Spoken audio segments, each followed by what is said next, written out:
On parle du président Ibrahim Traoré, au cœur d'une intrigue explosive au Burkina Faso. Imaginez, des trahisons inattendues, des complots tordus, des nuits sans sommeil, et un leader qui doit jouer ses cartes avec une précision de maître pour sauver son pays. Cette histoire est remplie de suspense, de rebondissements qui vous couperont le souffle, et d'une fin que vous n'oublierez jamais. Alors, attachez vos ceintures, restez jusqu'au bout, croyez-moi, vous ne voulez pas rater ça, et si vous aimez, laissez un like, un commentaire, et abonnez-vous pour plus d'histoires comme celle-ci. C'est parti! Dans le palais présidentiel de Kosiam, à Ouagadougou, le président Ibrahim Traoré était assis à son bureau, bien après minuit. Les lumières tamisées projetaient des ombres longues sur les murs, et le silence était presque oppressant. Pas besoin de café pour lui, ses yeux étaient grands ouverts, son esprit affûté comme une lame de rasoir. Il sentait une tension dans l'air, un pressentiment qu'il ne pouvait ignorer. Les réunions de la journée avaient été étranges, des regards fuyants, des silences trop longs, des sourires qui ne montaient pas jusqu'aux yeux. Quelque chose clochait. C'est alors qu'un garde frappa doucement à la porte et lui tendit une enveloppe. Pas d'expéditeur, pas de cachet, juste une écriture nerveuse. Attention, le danger est proche. Traoré fronça les sourcils, déchirant le papier avec précaution. À l'intérieur, une feuille pliée révélait une liste de noms, tous des officiers de l'armée burkinabé. Certains étaient des visages familiers, des hommes qu'il avait personnellement promus, d'autres faisaient partie de son cercle restreint. Mais pourquoi cette liste? Était-ce une mise en garde ou une menace?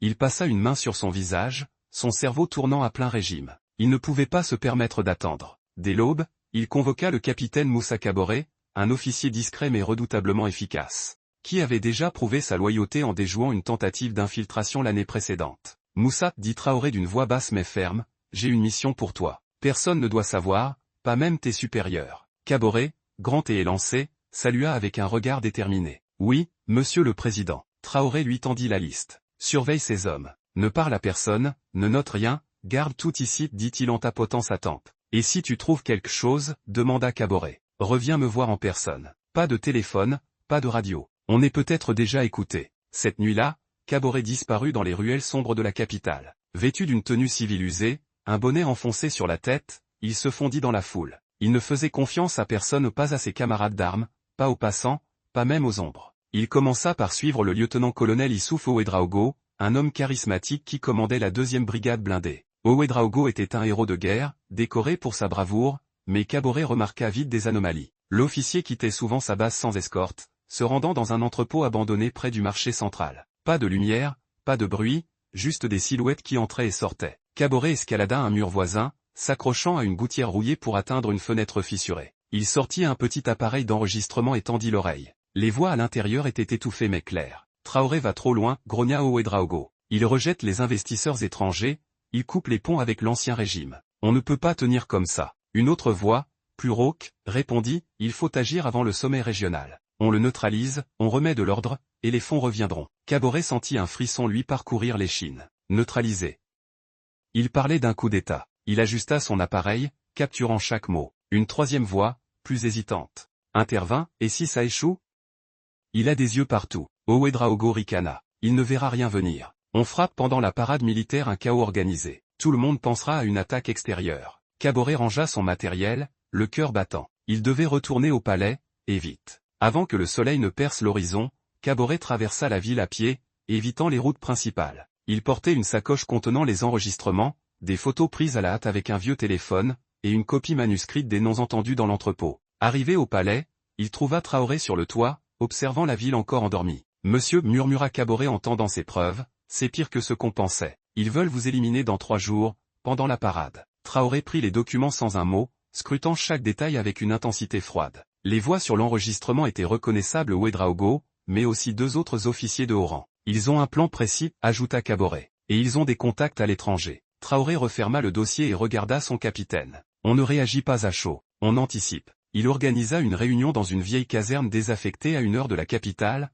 un lieu oublié des cartes officielles. Seuls 4 fidèles furent conviés, Kaboré, 2 colonels loyaux Awa Sidibé et Bakary Kupaoré, et une civile, Fatimata Diallo, une analyste brillante qui avait grandi dans les rues et connaissait les murmures de la ville mieux que quiconque. Pas de technologie, pas de traces. Dans cette pièce humide, Traoré étala les preuves sur une table bancale. « Ce ne sont pas des amateurs, dit-il. Ils ont des armes, des hommes, et probablement des soutiens extérieurs. Mais ils ont un défaut, l'arrogance. » Sidibé, une femme au regard perçant, croisa les bras. « On peut les arrêter maintenant, couper la tête du serpent. » Traoré secoua la tête. « Non. Si on frappe trop vite, on rate le vrai cerveau. Ouédraogo est un pion, pas le roi. Que Paoré, un homme trapu au visage marqué par les combats, grogna, vous pensez à quelqu'un de plus haut?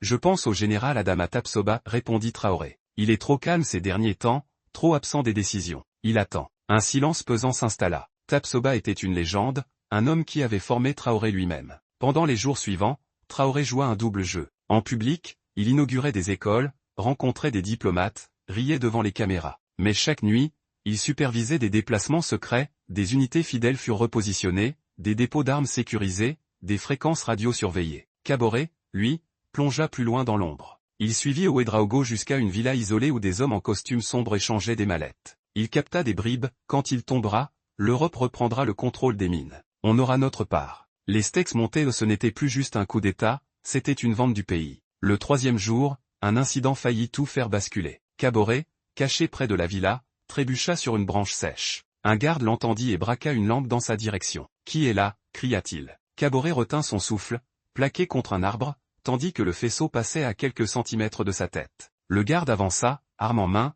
mais un bruit de moteur au loin le distraignit. Kaboré profita de l'instant pour s'éclipser, le cœur prêt à exploser. Il avait frôlé la catastrophe, mais il avait aussi vu un visage familier parmi les étrangers, un ancien attaché militaire français, radié pour corruption. La piste s'élargissait. Le rapport final de Kaboré arriva la veille de la parade. Traoré était dans une salle sécurisée sous le palais, une carte de la ville punaisée au mur. Kaboré entra, épuisé mais alerte. C'est Tapsoba, dit-il sans préambule. Il orchestre tout. Ouédraogo prend ses ordres directement de lui. Traoré posa son stylo, immobile. Adama Tapsoba, son mentor, son frère d'armes, l'homme qui l'avait poussé à prendre le pouvoir après des années de chaos. La douleur de la trahison était presque physique, mais il la repoussa. Preuve, demanda-t-il. Kaboré tendit une photo floue, Tapsoba, en civil, rencontrant l'attaché français dans un café discret. Il y a plus, ajouta Kaboré. Ils ont une taupe dans votre garde personnelle. Traoré sentit son sang se glacer. Une taupe?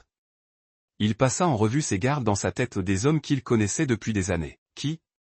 Kaboré hésita. Le sergent Issa Yaméogo. Il transmet vos déplacements aux comploteurs. Traoré ferma les yeux un instant, puis les rouvrit, déterminé. On ajuste le plan. Opération éclair silencieux commence ce soir. La nuit précédant la parade, Traoré mit tout en œuvre. Il feignit une grippe pour rester au palais, annulant sa présence publique. Pendant ce temps, Kaboré et Sidibé déployèrent des unités d'élite autour des points stratégiques. À 22 heures, les comploteurs lancèrent leur exercice, des camions militaires convergèrent vers le palais. Mais les routes étaient déjà bloquées par des barrages invisibles, les chauffeurs capturés sans un bruit. À 22h45, Tapsoba et Ouédraogo arrivèrent à leur QG secret, une ferme à l'est de la ville. Ils ne virent pas les ombres bouger. Kaboré donna le signal. Maintenant.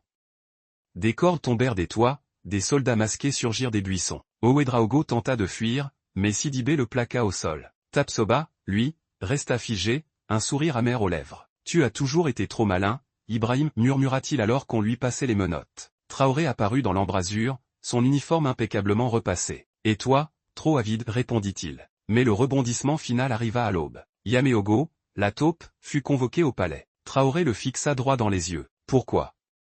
Yaméogo baissa la tête. Ils ont ma famille. Ils ont menacé de les tuer si je ne coopérais pas. Traoré sentit une vague de colère, puis de compassion. Où sont-ils?